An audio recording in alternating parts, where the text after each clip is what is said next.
welcome to our Advent reflection on the Wednesday in the first week of Advent. Today our reflection comes from Austin Farrar, an Anglican priest, theologian and philosopher who served as warden of Keble College, Oxford. Previously he was a fellow and chaplain of Trinity College, Oxford. He was the author of many theological books, and our reflection today comes from The Crown of the Year, which is a collection of short homilies he preached at College Chapel. But first we hear the Bible passage on which Austin Farrar will reflect.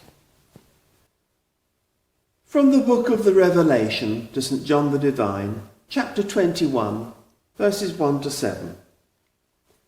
Then I saw a new heaven and a new earth, for the first heaven and the first earth had passed away, and the sea was no more. And I saw the holy city, the new Jerusalem, coming down out of heaven from God, prepared as a bride adorned for her husband.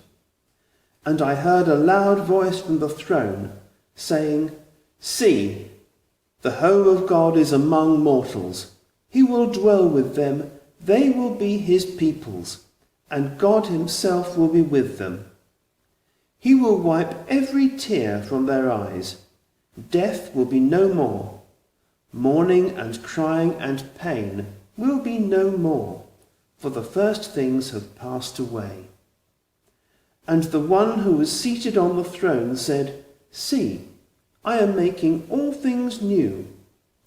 Also he said, Write this, for these words are trustworthy and true.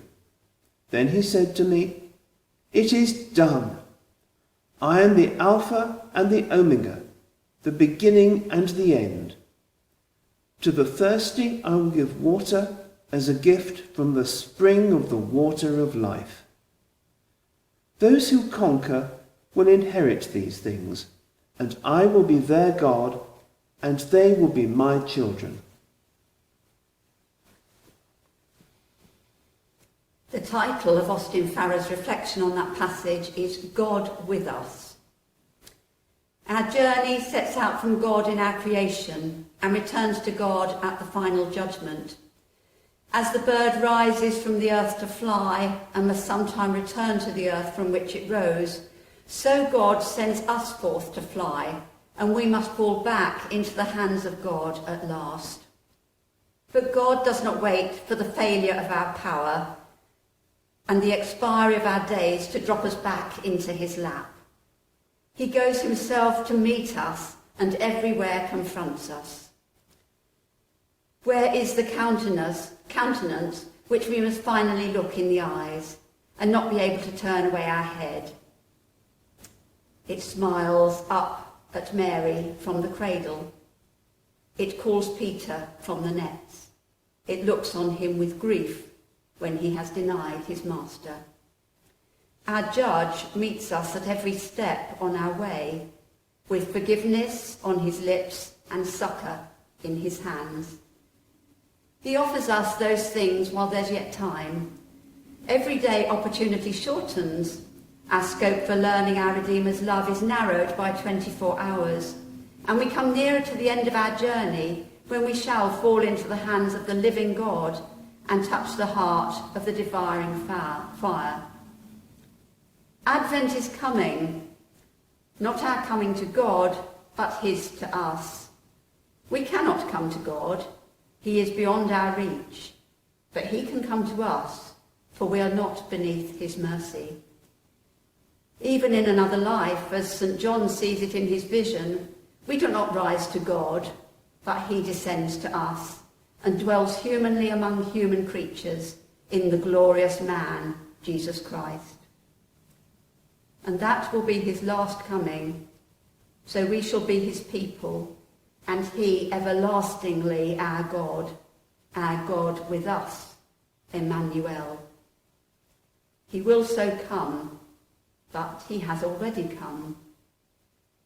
He comes always, in our fellow Christian, even in a child, says Christ.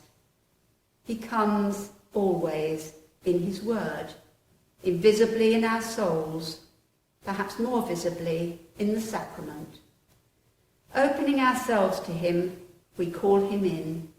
Blessed is he that cometh in the name of the Lord. O come, Emmanuel.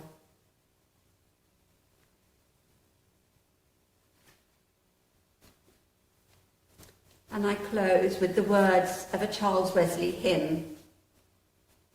Come, thou long-expected Jesus, born to set thy people free. From our fears and sins release us. Let us find our rest in thee. Israel's strength and consolation, hope of all the earth thou art, dear desire of every nation, joy of every longing heart. Born thy people to deliver, born a child and yet a king, born to reign in us forever, now thy gracious kingdom bring. By thy own eternal Spirit, rule in all our hearts alone. By thy all-sufficient merit, raise us to thy glorious throne. Amen.